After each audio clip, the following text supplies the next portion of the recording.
Welcome to our discussion on manipulation tactics in the sales industry.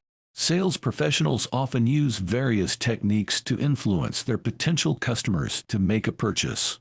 However, these tactics can be unethical and leave the customer feeling taken advantage of.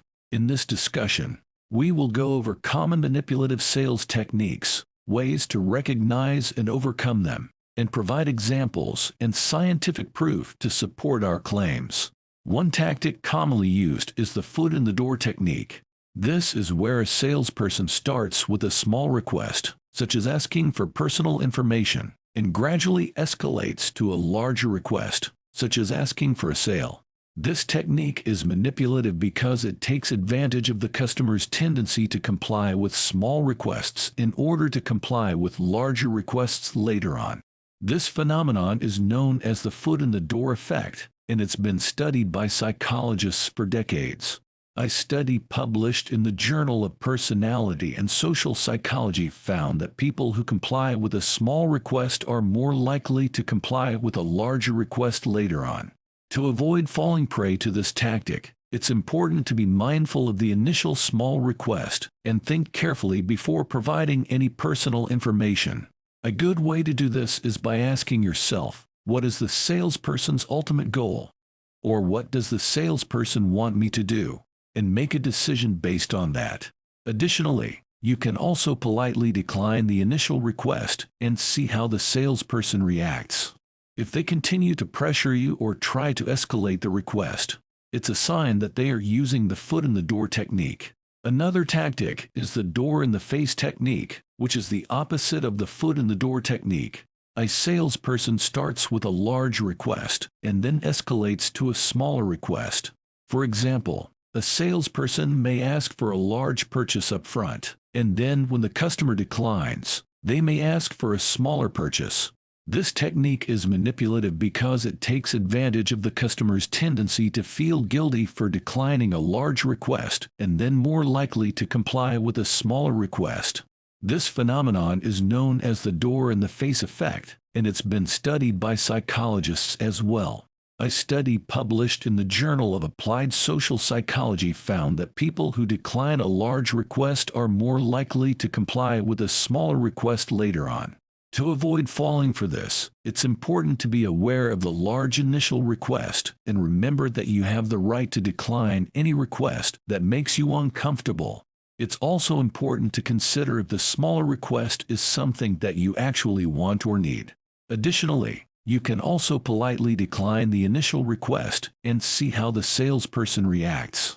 If they continue to pressure you or try to escalate the request, it's a sign that they are using the door-in-the-face technique. Another manipulative tactic is creating a sense of scarcity.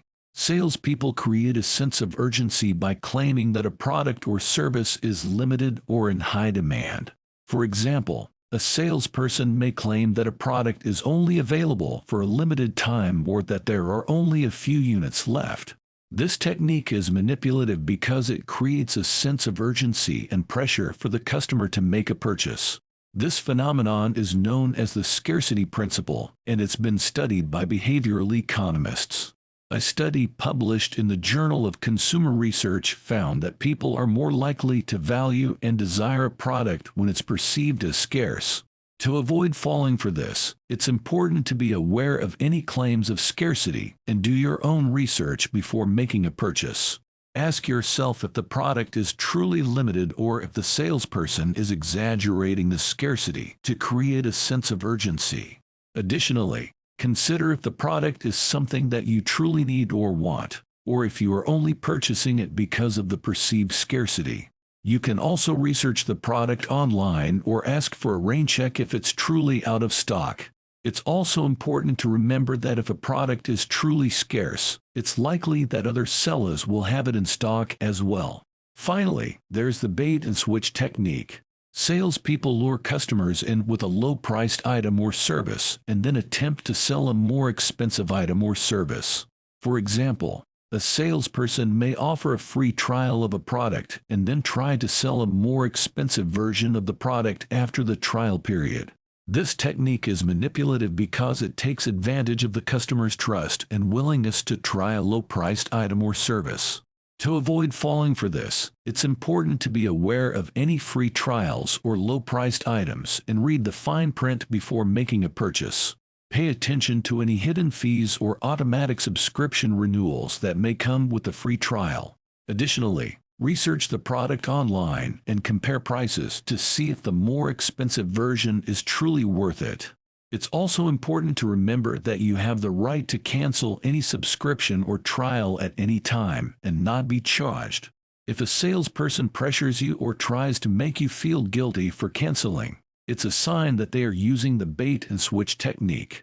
In conclusion, sales professionals often use manipulation tactics to influence potential customers to make a purchase. However, these tactics can be unethical and leave the customer feeling taken advantage of. By being aware of common manipulative sales techniques, such as the foot-in-the-door technique, door-in-the-face technique, scarcity and bait and switch, and taking the time to research and think critically before making any purchase, you can protect yourself from being manipulated. Remember, it's always important to be mindful of these tactics and make informed purchasing decisions. Additionally, it's important to trust your instincts. If something feels off or too good to be true, it's likely that it is. It's also worth mentioning that not all salespeople use manipulative tactics, and it's important to not stereotype or mistrust all salespeople. However, it's important to be aware of these tactics and to know how to recognize and overcome them in case you encounter them. In addition to protecting yourself from being manipulated, it's also important to consider the ethical implications of these tactics. Manipulative sales tactics can not only harm the customer, but they can also harm the company's reputation and integrity. As consumers, we have the power to support and reward ethical businesses by recognizing and avoiding manipulative tactics and making informed purchasing decisions.